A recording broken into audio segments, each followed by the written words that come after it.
السلام علیکم ورحمۃ اللہ وبرکاتہ۔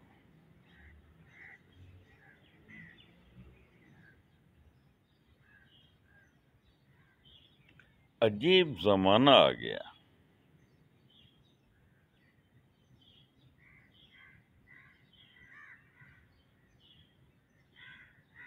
آج سے 30-40 سال پہلے اگر واپس چلے جائیں،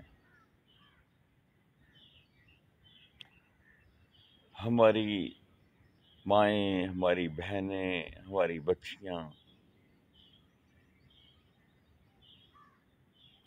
ان میں کوٹ کوٹ کر حیا بھری ہوتی تھی۔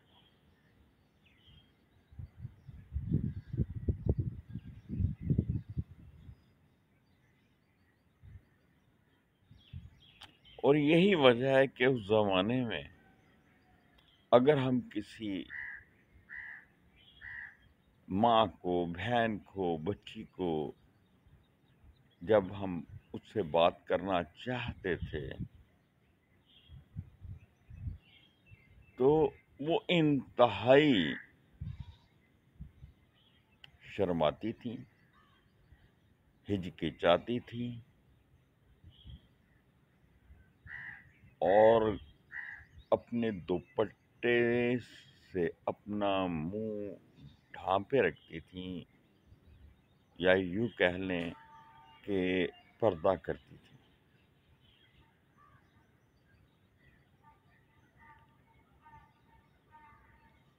اور وہ بہت بھلی لگتی تھی۔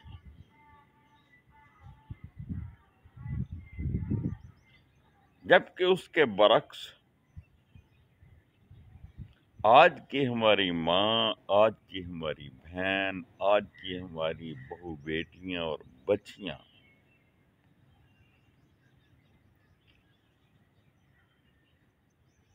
اتنی بے باک ہیں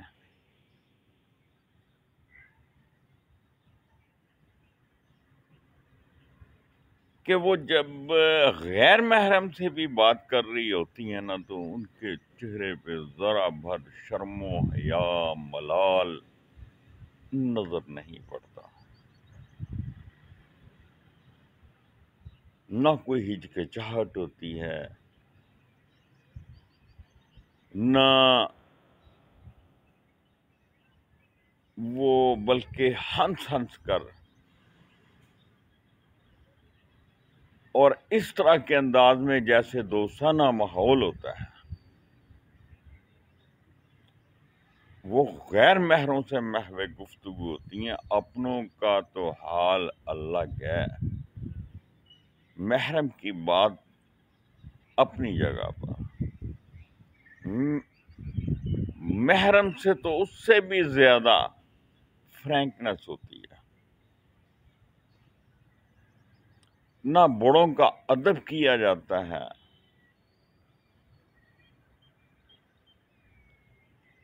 نہ احترام کیا جاتا ہے،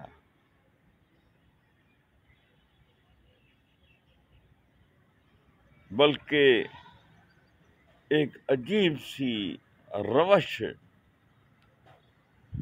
چلنے لگی ہے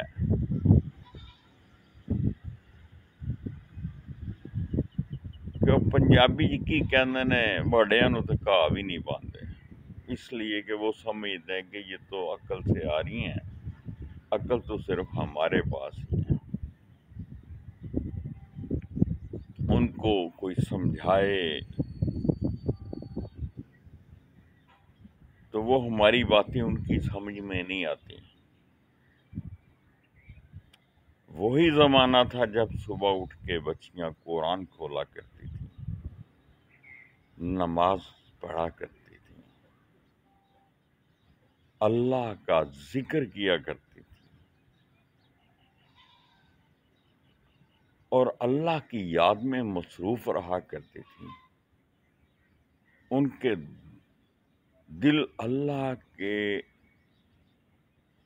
خوف سے معمور تھے، اور اسی وجہ سے ان میں حیا کا پہلو بہت ہی زیادہ تھا۔ اللہ کے نبی صلی اللہ علیہ وآلہ وسلم کی باقاعدہ ایک حدیث ہے کہ حیا نصف ایمان ہے، اور پھر یہ بھی کہا گیا ہے کہ سنگھار بناؤ، سنگھار صرف اس کے شوہر کے لیے،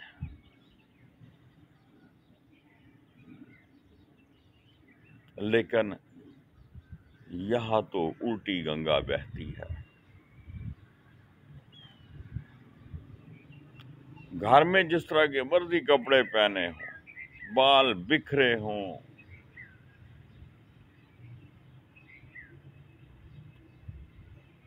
لیکن جب انہیں بازار جانا ہے تو اس طرح بن ٹھن کے جانا ہے جیسے دلہنیاں ہوتی ہیں۔ اور وہ زمانہ جس کا میں پہلے ذکر کر چکا ہوں، اس زمانے میں مہندی صرف وہ لگایا کرتی تھی جن کی شادی ہو چکی ہوتی تھی۔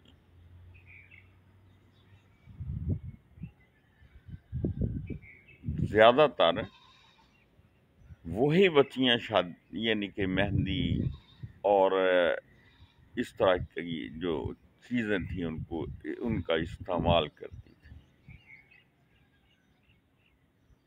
بلکہ یوں کہہ لیں کہ مہندی ایک پہچان تھی کہ یہ بچی شادی شدہ ہے، اور شادی شدہ بچیوں کے ساتھ غیر شادی شدہ بچیوں کے مراسم نہیں، یعنی کہ ان کو ان کے ساتھ بیٹھنے دیا جاتا تھا، ان کے ساتھ گپ شپ لگانے نہیں دی جاتی تھی۔ یہ حیا کا تقاضا تھا۔ شوہر چارپائی پہ بیٹھا ہوا ہے تو عورت کی کیا مجال کہ وہ اس کی چارپائی پہ آگے بیٹھ جائے۔ اب تو شوہر صاحب پندوں کی طرف ہوتے ہیں اور عورتیں جو ہیں سرہانے پر بیٹھی ہوتی ہیں۔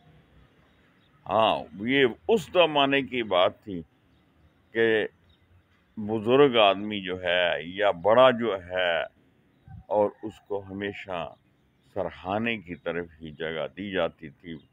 اگر کوئی مہمان آ گیا تو فٹ جناب چارپائی نکالی، اس پہ جناب چادر بچھائی، سرہانہ رکھا، پانتوں کی طرف بھی چادر رکھ دی، اور سب اس کے ارد گرد بیٹھ کے اور اس سے گپیں ہانکنے لگے۔ آداب تھے، عزتیں تھیں، وقار تھا، محبتیں تھیں، پیار تھا، خلوص تھا، چاہت تھی۔ اور اب تو 4 دن کی چاندنی پھر اندھیری رات۔ دوستیاں اس زمانے میں بھی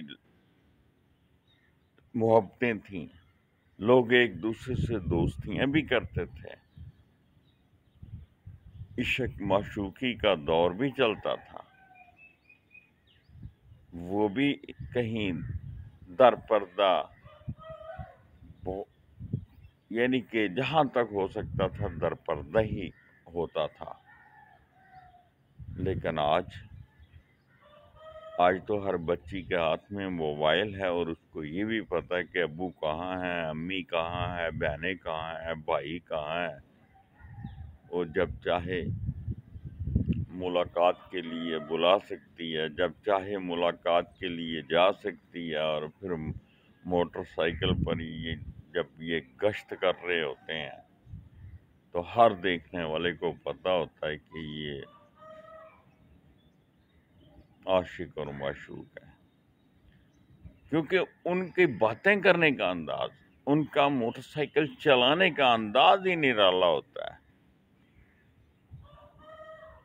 وہ ارد گرد کے ماحول سے بے نیاز ہوتے ہیں، جس طرح ان کو کوئی نہیں دیکھ رہا، اور ان کی حرکات کو ہر بندہ دیکھ کے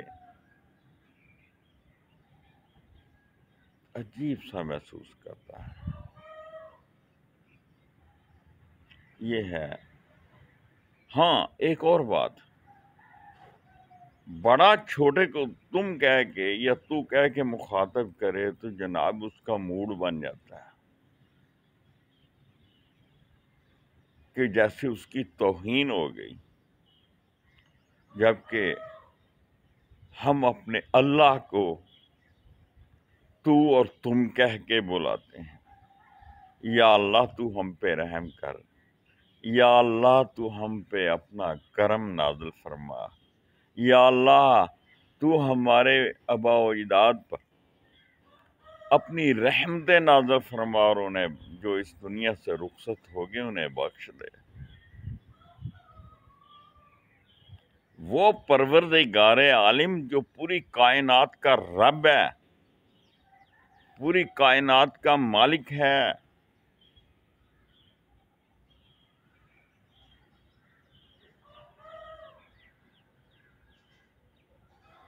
اس کو آپ تو کہہ کے بلا سکتے ہیں، اور ایک بچی ہے یا بچہ ہے اس کو تو کہہ کے مخاطب کریں تو اس کی توہین ہوتی ہے۔ کیا بات ہے! گویا کہ وہ آپ کہا جائے، کیونکہ وہ تو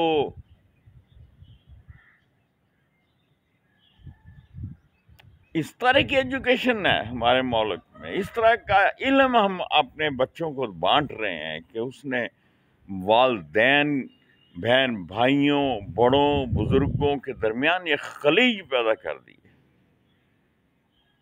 ہمارا دین تو ہمیں اس طرح کی تعلیم نہیں دیتا۔ مسجد میں صف بندی ہو رہی ہوتی ہے تو اگر کسی بچے کو یہ کیس دیا جائے کہ بیٹا آپ بزرگ کو آگے جگہ دیں اور پیچھے ہو جا، تو وہ آنکھ بچا کے پھر اگلی صف میں جا کے کھڑا ہو جاتا ہے۔ یہ ہے بڑوں کا ادب آج کے زمانہ۔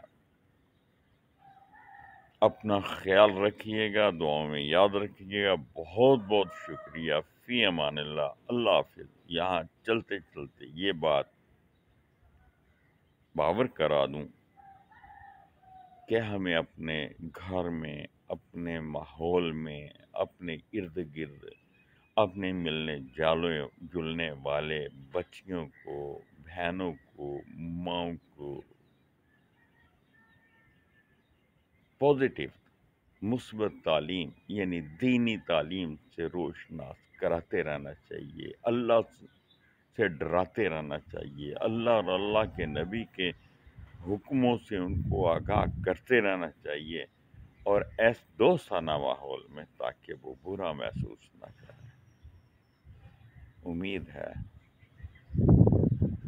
کہ میری بات آپ کو اچھی لگی ہوگی۔ بہت بہت شکریہ۔